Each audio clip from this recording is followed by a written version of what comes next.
मित्र हो, सर्वांना जय भारत, जय संविधान.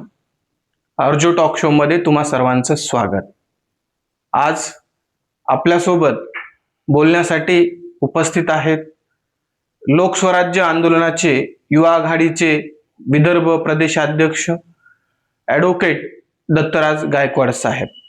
मागील 25-30 वर्षापासून रस्त्यावरील चळवळ, आंदोलने, मोर्चे आणि गावगाड्यात जाऊन आपल्या वाणीने ते लोकांना जागरूक करत आहेत. महापुरुषांची चळवळ गावागावात जाऊन पोहोचवण्याचं काम करत आहेत. सध्या महाराष्ट्रभरामध्ये SC आरक्षण उपवर्गीकरण हा विषय अत्यंत जोराने चर्चेस आलेला आहे आणि या विषयावर ॲडव्होकेट दत्तराज गायकवाड साहेब मागील 25 वर्षापासून काम करत आहेत. लोकस्वराज्य आंदोलनाच्या माध्यमातून काम करत आहेत. प्राध्यापक डॉक्टर रामचंद्र भरांडे सर यांच्या नेतृत्वाखाली या आरक्षण उपवर्गीकरण या विषयावर ते आंदोलने व मोर्चे तसेच या विषयाला शासन दरबारी नेण्याचं काम करत आहेत. आज महाराष्ट्रामध्ये या विषयावर इतकी जोरदार चर्चा चालू असताना आपण या सगळ्या विषयाच्या अनुषंगानं ॲडव्होकेट दत्तराज गायकवाड साहेब यांचे काय मत आहेत ते आपण जाणून घेण्याचा प्रयत्न करूया. साहेब, जय भीम, जय लहुजी, जय अण्णाभाऊ. जय लहुजी, जय भीम, जय संविधान. मला जाणून घ्यायला आवडेल साहेब की आरक्षण उपवर्गीकरणाच्या ह्या विषयाचा उगम आणि गरज का वाटत आहे? तर अतिशय चांगला मुद्दा आहे आणि या विषयाची खरंच आज गरज आहे. यावर चर्चा होणं देखील अपेक्षितच आहे. तर या आरक्षण उपवर्गीकरणाचा जो काही मुद्दा आहे त्याची जी सुरुवात आहे ही खरी तर सुरुवात करवीर संस्थानामध्ये अर्थात कोल्हापूर संस्थानमध्ये राजर्षी शाहू महाराजांच्या संकल्पनेतून आलेली ही आरक्षणाची संकल्पना आहे आणि तो प्रयोग आहे आणि तो सामाजिक न्यायाचा भाग आहे. ज्या जाती सामाजिक न्यायाच्या प्रवाहाच्या बाहेर फेकल्या जात आहेत किंवा जाऊ नये त्यांना सामाजिक न्यायाच्या मुख्य प्रवाहामध्ये आणून त्या सामाजिक न्यायाचं वितरण झालं पाहिजे म्हणून त्यांनी ही संकल्पना अस्तित्वात आणलेली आहे. आणि त्यानंतर डॉक्टर बाबासाहेब आंबेडकरांनी भारतीय संविधानाच्या माध्यमातून हे आरक्षण आपणालाच नाही तर या देशातल्या शेवटच्या घटकापर्यंत कसं पोहोचेल, या सगळ्या जाती कशा त्या सामाजिक न्यायाच्या प्रवाहामध्ये मुख्य प्रवाहामध्ये येतील असा विषय डॉक्टर बाबासाहेबांच्या बाबतीमध्ये आपण संविधानामधून समजून घेऊ शकतो आणि ते आहे हे सगळ्यांना माहिती आहे. पण आरक्षणातलं आरक्षण हा विषय आता चालू आहे. आरक्षण तर आहेच, बरोबर. 59 जात, 13% रिझर्वेशन, कुठे कमी जास्त प्रमाणामध्ये 1-2%, आंध्रामध्ये तेलंगणामध्ये 15% आहे, जाती 59च आहेत. कर्नाटकमध्ये सुद्धा काही जाती जास्त प्रमाणात असतील, रिझर्वेशन पण थोडं जास्त आहे. आणि तिकडे पंजाब हरियाणाचा हा पहिला प्रयोग आहे. तर जाती कमी जास्त असू शकतात, रिझर्वेशन पण थोडं 1-2% कमी जास्त असू शकतं. पण प्रामुख्याने आम्ही महाराष्ट्राचा जर आज विचार केला तर महाराष्ट्रामध्ये 59 जाती अनुसूचित जातीमध्ये आहेत आणि 13% रिझर्वेशन आहे. आणि मग हे रिझर्वेशन, ह्या रिझर्वेशनचा फायदा आणि लाभ कुणाला झाला, या आरक्षणाचा फायदा कोणी घेतला? तर नक्कीच जो समाज या ठिकाणी शिकला, सवरला, संघटित झाला, पुढे गेला, तो समूहाने पुढे गेला आणि तो पुढे जाऊन मोठ्या प्रमाणामध्ये त्यांनी सगळे जागे काबीज केले. अर्थात त्यांचं चुकीचं नाही, त्यांच्या लाईनने ते बरोबर आहेत. मात्र ते पुढे जाता जाता बाकीच्या जातीकडे, मागे राहिलेल्या जातीकडे त्यांनी बघितलेलं नाही, त्यांच्यामध्ये बदल करू पाहिलेले नाहीत, त्यांच्यामध्ये प्रबोधन करू शकलेले नाहीत, त्याच्यामध्ये वाड्या वस्तीमध्ये जाऊन त्यांच्यामध्ये परिवर्तन आणण्याचं काम करू शकलेले नाहीत. हा एक त्यांचा आम्ही दोष म्हणू किंवा अजून काही म्हणू, परंतु आमचाही दोष त्याच्यामध्ये आहे की आम्ही शिकलो नाही, आम्ही स्पर्धेमध्ये येऊ शकत नाही. आणि म्हणून आरक्षणामध्ये उपवर्गीकरण, क्लासिफिकेशन झालं पाहिजे, अशी एक संकल्पना आहे. समजलं, ठीक आहे साहेब. आपली जी ही भूमिका आहे ती प्रगत आणि अप्रगत अशी दिसते, पण जो समाज प्रगत झाला त्यांनी शिक्षणाची कास धरली, त्यांनी शाळेची कास धरली, शिका, संघटित व्हा, संघर्ष करा असा त्यांनी नारा घेतलेला आहे. मग आरक्षण मिळाल्याने खरंच प्रगती होईल असं आपल्याला वाटतं का? म्हणजे आरक्षण म्हणजे सर्व समस्यावरचा उपाय आहे असं आपल्याला वाटतं का? हा, जर झाले, आरक्षण उपवर्गीकरण झालं तर समाजाच्या सर्व समस्या सुटतील का? तर अगदी मुद्दा चांगला आहे. आरक्षण उपवर्गीकरण हे प्रतिनिधित्व आहे. आरक्षण प्रतिनिधित्व, आरक्षणामध्ये त्याचं प्रतिनिधित्व त्यांना ते मिळालं पाहिजे. आणि मग ते केव्हा मिळेल? त्याच्यासाठी तुम्ही पात्र असायला पाहिजे. सामाजिक न्याय काय म्हणतो बघा, इथे दोन भाग आहेत, न्याय आणि सामाजिक न्याय. न्याय हा मागावा लागतो, म्हणजे न्यायालयापर्यंत, कोर्टापर्यंत जाऊन आम्हाला न्याय मागावा लागतो, त्याला न्याय म्हणतात. आणि सामाजिक न्याय हा त्याला तिथे जाऊन द्यावं लागतं, ही अशी संकल्पना आहे. आणि म्हणून या आरक्षण वर्गीकरणामध्ये प्रतिनिधित्व आहे, आणि हे प्रतिनिधित्व पाहिजे त्या प्रमाणामध्ये नक्कीच मागे राहिलेल्या जातींना मिळत नाहीत. त्याचं कारण मोठ्या प्रमाणामध्ये हा जो काही वर्ग आहे तो मायग्रेडेड होतोय, तो इटभट्टीवर जातोय, तो ऊस तोडीवर जातोय, सालगडी म्हणून काम करतोय. आणि ह्या सगळ्या गोष्टीने ग्रासलेला हा समाज, मातंग समाज असेल, भंगी असेल, अजून तत्सम बाकी सगळ्या जाती असतील, या छोट्या छोट्या या मायक्रो जाती, यांच्याकडे साधनं नाहीत, यांच्याकडे फारशी संधी नाही. आणि या कॉम्पिटिशनच्या युगामध्ये, स्पर्धेच्या जगामध्ये ते टिकत नाहीत. आणि म्हणून त्यांना जर तुम्हाला मुख्य प्रवाहात आणायचं असेल, त्यांना जर आपल्याला बरोबरीला आणायचं असेल, तर ते करुणा, प्रेम, बंधुभाव याच्यामधूनच ते आपण करू शकतो. आणि ते करण्यासाठी आरक्षण उपवर्गीकरण ही मूळ संकल्पना आहे. हे संख्यात्मक, गुणात्मक त्याचं प्रतिनिधित्व, पर्याप्त प्रतिनिधित्व त्या त्या जातींना मिळालं पाहिजे, ही भारतीय संविधानाची मूळ संकल्पना आहे असं मला वाटतं. बरोबर आहे साहेब, आपण जे म्हणता ते. आपण ह्या विषयाच्या अनुषंगानं संविधानिक बाबी सुद्धा जाणून घेऊ, पण त्यापूर्वी मला एक अत्यंत महत्वाचा मुद्दा हा वाटतो की आता सध्या महाराष्ट्रभरामध्ये अशी एक विरोधी भूमिका पण तयार झालेली आहे की आरक्षण उपवर्गीकरण जर झालं तर जातीचं सौहार्द बिघडेल, जाती जातीमध्ये जातीच्या अस्मिता टोकदार बनतील आणि हे सर्व जातीमध्ये विभागण्याचं षडयंत्र आहे, अशा एक विचार प्रवाह निर्माण झालेला आहे. तर ते मला पण खरं वाटतं की असं झालं तर जो समूह बाबासाहेब आंबेडकरांच्या नावाखाली एक व्हायचा, त्याचं विभाजन तर होणार नाही ना, ही भीती माझ्यासारख्याला वाटते. त्यावर तुमचं काय मत आहे? हा, माझं मत यावर असं आहे आणि वास्तव आहे.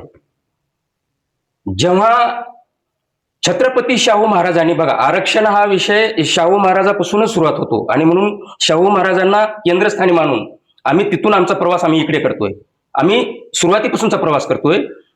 शाहू महाराजांनी त्या करवीर संस्थानामध्ये रिझर्वेशन लागू करण्याच्या अनुषंगाने घोषणा केली, तेव्हा या देशातला, या राज्यातला, त्या संस्थांमधला अर्थात मोठा वर्ग जो होता, ब्राह्मण वर्ग असेल, उच्चवर्णीय वर्ग असेल, यांनी विरोध केलेला होता. आणि मग हे कशाला, हे तुम्ही असं का करताय? कारण त्यांना मनुस्मृतीप्रमाणे जायचं होतं, तुम्हाला शिकू द्यायचं नव्हतं, तुम्हाला पुढे आणू द्यायचं नव्हतं, तुम्हाला नोकरीवर येऊ द्यायचं नाही, तुम्हाला चांगल्या पदावर, तुमच्या अंगात कपडे चांगले असले पाहिजे, तुम्ही सन्मानानं जगले पाहिजे, अशी त्यांची धारणा नव्हती. आणि म्हणून त्यांनी विरोध केला. तेव्हा राजर्षी शाहू महाराजांनी ही संकल्पना अशी केली की त्या ठिकाणी चणे टाकले आणि त्या ठिकाणी सांगितले बाबा की ह्या तबेल्यातले घोडे सगळे तुम्ही आता ते चणे खायला सोडले आणि त्याच्यामध्ये अनेक प्रकारचे घोडे होते त्या तबेल्यामध्ये. लंगडे होते, लुले होते, बिमार होते, तगडे होते, सशक्त होते आणि प्रशस्त असणारे जे घोडे आहेत त्यांनी सगळं ते चना जे आहे तो खाऊ जे आहे खाऊन टाक आणि ते त्यांनी बाकीच्या कमजोर घोड्याला जवळ येऊ दिलं नाही. आणि मग ही संकल्पना शाहू महाराजांनी आणली. परत मी बाबासाहेबांकडे येतोय आणि बाबासाहेबांनी जेव्हा भारतीय संविधानामध्ये या लोकांना पर्याप्त त्यांचं जे काही प्रतिनिधित्व आहे ते बहाल करण्यासाठी आरक्षणाच्या भूमिकेमध्ये येतात, तेव्हा इथला संवर्ग जो जातीवादी संवर्ग म्हणून उच्चवर्णीय म्हणून तेव्हा बाबासाहेबांना पण विरोध केले की तुम्ही हिंदू धर्मामध्ये फूट पाडू नका. तुम्ही जर असं केलात एससीला एसटीला रिझर्वेशन दिलात तर आमच्या हिंदू धर्मामध्ये फूट पाडेल. बाबासाहेब हे तुम्ही चुकीचं करताय अशा पद्धतीचं बाबासाहेबांना पण म्हणत होते. शाहू महाराजाला पण म्हटले, आज बाबासाहेबांना पण म्हटले. आता आज जो क्लासिफिकेशनचा मुद्दा आहे, आज आमचा बांधव महार बांधव सुद्धा अशाच पद्धतीचा सूर या ठिकाणी काढत आहे. बरं ठीक आहे, कसं काय मला सांगा की माझा भाऊ, माझी प्रगती झाली, मी शिकलो, मी नोकरीवर गेलो, समोर गेलो, पुढे गेलो, पुढारलो, मी मोठा झालो, पण माझा भाऊ पाठीमागे आहे, माझा सखा भाऊ माझ्या पाठीमागे आहे. तेव्हा माझं कर्तव्य आहे की माझ्या पाठीमागच्या भावाकडे बघायचं. आणि जेव्हा माझा भाऊ माझ्या बरोबरीला येईल तेव्हा माझ्या पोटात दुखण्याचं कारण काय, बरोबर, मला वाईट वाटण्याचं कारण काय सध्या. आणि म्हणून याच्यामध्ये ऐका ना, याच्यामध्ये सामाजिक न्याय आहे, समता आहे, बंधुत्व आहे. जेव्हा आमचा भाऊ बरोबरीला येईल तेव्हा आम्ही बरोबरीने राहू. हे बुद्धाचं तत्वज्ञान आहे, हे शाहू महाराजाचं तत्वज्ञान आहे, किंबहुना सर्व महापुरुषांचं हे तत्वज्ञान आहे की आपण सर्वजण समदुःखी म्हणतो का नाही आपण, ते आपण असले पाहिजे. समदुःखी आहोत आपण. होय होय, तुमचं मत मला लक्षात येत आहे. सध्या तरी आपण जातीवाचक असं कुठलाही संदर्भ आपण टाळूया. सर साहेब, मला जाणून घ्यायला आवडेल की या विषयाच्या संदर्भानं की संविधानिक काय बाबी आहेत, संविधान खरंच या गोष्टीला मान्य करते का, किंवा आपल्या देशातील न्यायालयाचे काय मत आहेत या आरक्षण उपवर्गीकरणाच्या संदर्भानं? हा, तर 1 ऑगस्ट 2024 या देशाच्या सर्वोच्च अशा घटनापीठाने हा पहिल्यांदा निर्णय दिला आणि तो ऐतिहासिक आहे. ती कुठली काही छोटी मोठी संस्था नाही, ती काही सरकार नाही. या भारतीय व्यवस्थेचं जे काही ज्याला म्हणतो आपण मूळ, मुख्य, शेवटचं टोक, सुप्रीम, हे न्यायालय आहे. आणि त्या 7 जजनी 6 विरुद्ध 1 असा निर्णय दिला. त्यामध्ये आपले गवई साहेब आहेत, आदरणीय गवई साहेब त्या ठिकाणी आहेत आणि त्यांनी त्यांची भूमिका प्रामुख्याने मांडलेली आहे. 465 पानाचा त्यांचा अभ्यास लिखाण त्यावर झालेला आहे. तर त्यांचं म्हणणं असं आहे की हजारो वर्षापासून मागे राहिलेला समाज, जो समाज आहे, घटक आहे, त्या बांधवाला मुख्य प्रवाहात आणण्यासाठी क्लासिफिकेशनची गरज आहे, त्यांना संधी देण्याची गरज आहे, त्याला समोर आणण्याची गरज आहे. आणि म्हणून ते झालं पाहिजे. आणि हे असा पद्धतीचा निर्णय आल्यानंतर कर्नाटक असेल, हरियाणा पंजाब असेल, हरियाणा पंजाब तर हा इथला मॉडेलच आहे, 1975 पहिला प्रयोग आहे. तामिळनाडू असेल, आंध्र प्रदेश असेल, या ठिकाणी अंमलबजावणी झालेली आहे आणि ते संविधानिक आहे. आणि जर संविधानिक नसेल तर त्याची अंमलबजावणी कशी काय होऊ शकते? ज्या 5 राज्यामध्ये ज्याची अंमलबजावणी झाली तर भारतीय संविधान देशाचं एकच आहे ना, मग महाराष्ट्रात कसं काय संविधानिक? असं माझं मत आहे. महाराष्ट्रामध्ये सुद्धा ते संविधानिकच आहे आणि असायला पाहिजे आणि याचं प्रतिनिधित्व आमच्या मोठ्या भावांनी करायला पाहिजे असं मला वाटतं. बरोबर आहे, म्हणजे सर्वोच्च न्यायालय सुद्धा या विषयाला समर्थन देत आहे. आपण जर बघितलं तर 2004 सर्वोच्च न्यायालयाने ह्या विषयाला नाकारलं होतं, सी.व्ही. चेन्नई या समितीच्या जेव्हा हा खटला झालेला होता. मात्र 2024 1 ऑगस्टला तुमच्या म्हणण्याप्रमाणे याला समर्थन दिलेलं आहे सर्वोच्च न्यायालयाला. आता समर्थनार्थ जी बाजू आहे त्यांचं म्हणणं काय आहे की बा जर हा उपवर्गीकरण झालं तर काय बदल होईल?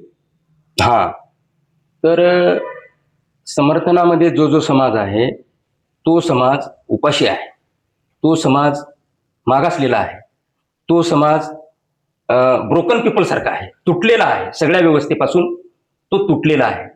तो या देशातल्या कुठल्याही संस्थेचा अधिकार प्राप्त, मान्यता प्राप्त व्यवस्थेचा भाग बनू शकत नाही.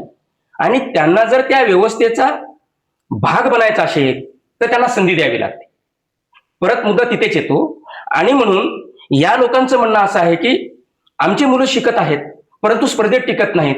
जर त्यांना वेगळा खुराक दिला किंवा वेगळी संधी दिली तर आमची मुलं समोर येतील, आम्हाला प्रतिनिधित्व मिळेल, आम्ही या ठिकाणी सन्मानाने जगू आणि त्याचा फायदा निश्चित होईल आणि झालेला आहे असं मला वाटतं. बरोबर. आता मला हा विषय महत्वाचा वाटतो की आरक्षण उपवर्गीकरण जर झालं आणि समाजामध्ये शिक्षण ह्या ज्या मूलभूत गोष्टी आहेत त्याच्यावर कामच झालं नाही तर हे आरक्षण भेटून खरं त्याचा फायदा होईल असं आपणास वाटतंय का? की ज्या मूलभूत गोष्टी आहेत बाबासाहेबांनी सांगितल्या, महापुरुषांनी सांगितल्या, आपल्याला शिका, संघटित व्हा, संघर्ष करा, इथली अर्थसत्ता, धर्मसत्ता, राजसत्ता आणि शिक्षण सत्ता, प्रचार प्रसार माध्यम सत्ता, या सत्तेवर जर आपल्याला राज्य करायचं असेल तर आपल्याला शिक्षणाचे पाळेमुळे आपल्या समाजात रोवावे लागतील. हे सगळं आरक्षण हे एवढं महत्वाचं आहे का की शिक्षण सगळ्या विषय सोडून आरक्षणच आपण त्याची पहिली मागणी केली पाहिजे? तर यामध्ये असं आहे की एखादी खेडेगाव आहे, आपण खेड्यापासून पुढे जाऊ तर बहुतांश शिकलेली मुलं आहेत, प्रत्येक जातीतली असतील, त्याच्यामध्ये असं पर्टिक्युलरली मी कोणती जात म्हणणार नाही, परंतु स्पर्धेत टिकत नसल्यामुळे त्यांना संधी मिळत नाही, संधी नाकारते. आणि जेव्हा एखाद्याला संधी मिळेल आणि तो पुढे जाईल तेव्हा त्याच्या रहनसहनमध्ये बदल होईल, त्याच्या सगळ्या व्यवस्थेमध्ये, बोलण्यामध्ये, वृत्तीमध्ये, त्याच्या परिस्थितीमध्ये सर्व चेंजेस येईल आणि समाज त्यांना बघेल आणि पाहतो आणि त्याच्यात बदल झाला. का बदल झाला? तर ह्या शिकल्यामुळे तो त्याच्यामध्ये बदल झाला, त्याला संधी मिळाली आणि तो शिकला म्हणून समोर गेला. तर आपणही शिकलं पाहिजे हे निश्चितपणाने, हे गोडी साहजिकच आहे, हे लोकांमध्ये निर्माण होईल आणि लोक काय करतील की याचा फायदा घेण्यासाठी आपल्या मुलांना आपण शिकवलं पाहिजे, त्याची गोडी लागेल आणि त्या मार्गाने ती लोक जातील. आणि त्याचं अजून एक उदाहरण सांगायचं म्हणजे तुमच्या प्रश्नाचं उत्तर म्हणण्या किंवा चर्चा संवाद म्हणून की आपल्याला प्रबोधन पण करावं लागेल, गावोगाव जावं लागेल, आपल्या मुलांना शाळेत घाला, आपल्या मुलांना शाळेत तुम्ही टाकून चांगल्या प्रकारचं, चांगल्या क्वालिटीचं दर्जेदार शिक्षण द्या. अशा पद्धतीचे प्रबोधनाचे कार्यक्रम देखील तुम्हाला त्या पण आघाडीवर काम करावं लागेल असं मला वाटतं, तेव्हाच त्याचा पूर्णपणे फायदा होईल. धन्यवाद साहेब. आपण बघितलं शिक्षण या विषयावर जोपर्यंत काम होणार नाही तोपर्यंत समाजामध्ये प्रबोधन होऊ शकत नाही. महापुरुषांचे विचार आणि प्रबोधन करत करत आपल्याला ह्या सगळ्या विषयाला न्याय द्यावा लागेल, या चळवळीला पुढे घेऊन जावं लागेल. आपण आतापर्यंत ॲडव्होकेट दत्तराज गायकवाड साहेब यांचे मतं ऐकलेले आहेत. इथूनही पुढे पाहत रहा RJ टॉक शो. चॅनलला लाईक करा, सबस्क्राईब करा, कॉमेंट करा. धन्यवाद. जय भारत, जय संविधान.